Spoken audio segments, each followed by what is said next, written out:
Nobody's great when they're not tired. This is when they tired, that's when the real champions come out. That's when a real dog come out. It's where I think the real truth comes out. Because I think there are a lot of people who are very talented who can make it there.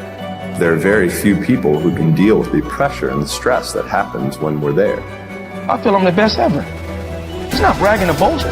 The proof is in the pudding. In my mind, I'm always the best.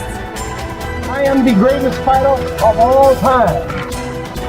And when I hit you with a hard right hand, you will fall. Gotta win tomorrow, gotta win right now. If you're passionate about what you're doing, keep going, keep believing, reach for the stars. Everything is always impossible until someone does it. Maybe it has never been done before. That's perfectly fine with me. But I'm gonna do it. Never say never. Because limits, like fears, are often just an illusion. Hungry dogs run fast. And let the big dogs eat. If you look at the greats in any walk of life, the greats do things when they don't always want to. And that's the separation. It means you have to be more disciplined than not disciplined.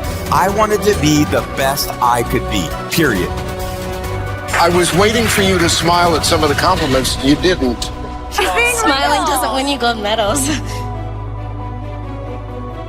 I'm too fast, I'm too skillful, and I'm gonna show everybody out there watching this show and the whole world, and the world will bow and admit that I am the greatest of all times when you see what I do to George Foreman.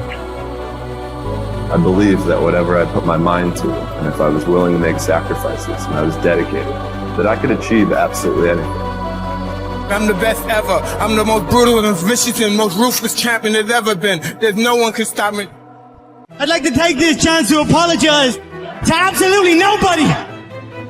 Maybe someone's don't like me because maybe I'm too good. You win some, you lose some. But you live. You live to fight another day.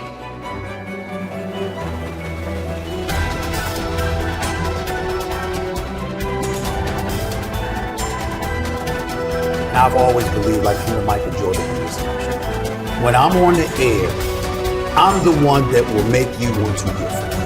I don't care who I'm on the air with. I don't care who it is. It does not matter to me. By the time I finish speaking, I am the one that you're going to want to listen to. That's my attitude.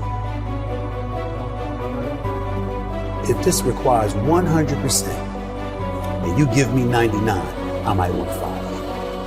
Because I'm about getting the job done. Sure. It's about the results. And I think that, unfortunately, when we look at our generation today, not enough people preach about that. Because I think that we live in a society where people have become masters at pointing the finger at other people as to reasons why things don't get done. I think there's too much explanation that goes on. But the bottom line is you ain't getting it done. And if you're not getting it done, I need somebody that can get it done.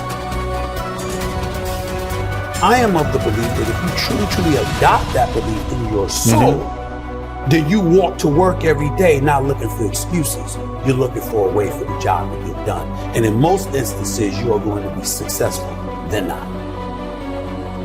You want to go with status quo, you're perfectly, fine with flowing along, just Safe, to get along, secure. safe, secure, whatever. But when you're trying to win, you're constantly looking to get better. My philosophy is very, very simple when it comes to my family, particularly, me being a dad. If they're hungry, it's because I'm starving. I don't eat until they eat. I'm not comfortable until they're comfortable. I don't have unless they have. That's the mentality, and that's the mentality that I strictly get from my mother. And so for me, having that kind of mentality, well, what comes with that? What comes with that is a certain work ethic that you have to put forth, and it's a willingness to sacrifice. Am I the most disciplined person in the world? No. Am I the most meticulous person in the world, like some people would believe? No, I'm meticulous enough, and I'm disciplined enough, but I think the key thing is that the bottom line is everything.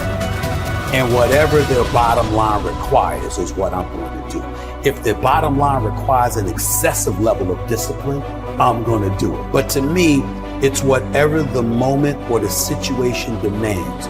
And I'm a bottom lines oriented kind of person.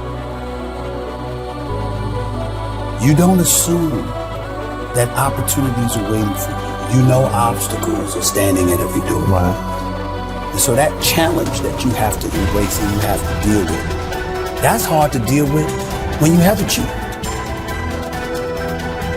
You don't work hard to play hard. You work hard to have the ability to play hard. But there's a difference. You handle your responsibilities first. And when you work hard and you have that sense of pride, it goes right out the window if you utilize your efforts in the wrong fashion. But when you do what's right, and it's based off of that effort that you put in, then you feel good about it because you took care of your responsibilities. Then you can go play. And I was not always confident. There's no doubt about that. I've always had my insecurities. What I firmly believed in was, as it pertained to me, was that I always worked hard. I was never lazy. I was always somebody that believed in hard work. Betting on yourself is believing in you. Knowing who you are, what you're worth, having an idea about it anyway, and willing to work towards that, to validate that reality. That's betting on yourself. It's your job. And if you can't do it, you scratch, claw, and even die trying.